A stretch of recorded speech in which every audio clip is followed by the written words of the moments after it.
Film की शुरुआत अंधेरे और भयावह माहौल में होती है।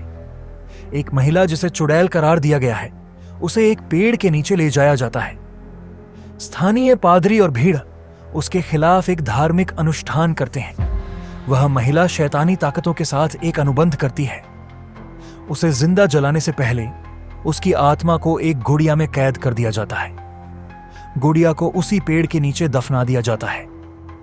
यह सीन दर्शाता है कि फिल्म की जड़ें इस प्राचीन घटना से जुड़ी हैं, जहां बुराई की शक्ति पहली बार स्थापित होती है। जेरी एक पत्रकार है जो अपनी गिरती हुई प्रतिष्ठा को वापस पाने के लिए संघर्ष कर रहा है।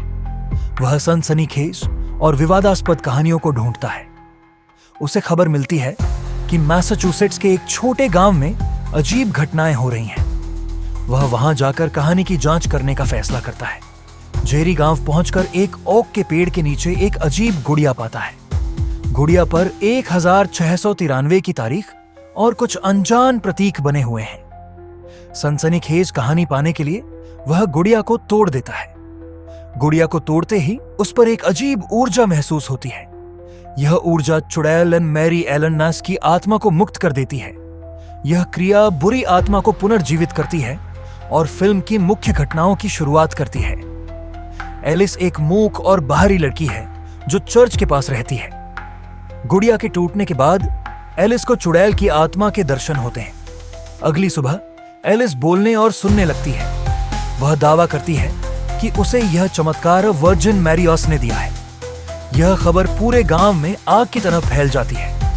स्थानीय लोग इसे चमत्कार मानकर चर्च में इकट्ठा होने लगते हैं।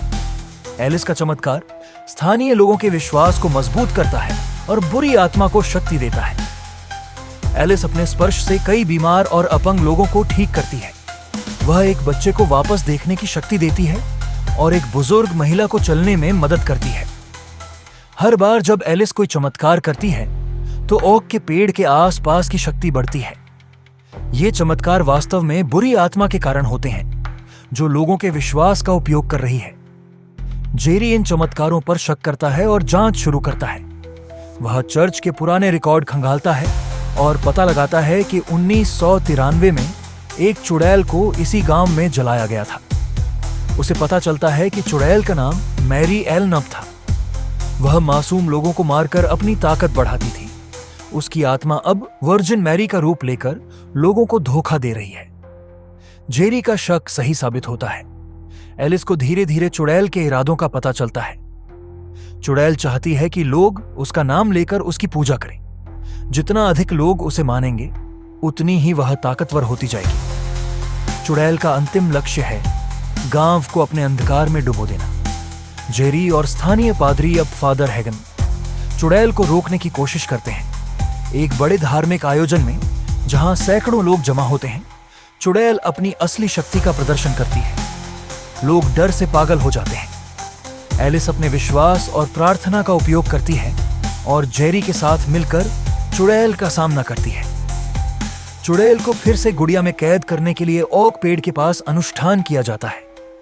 एलिस अपनी जान की कुर्बानी देकर चुड़ैल की आत्मा को रोकती है।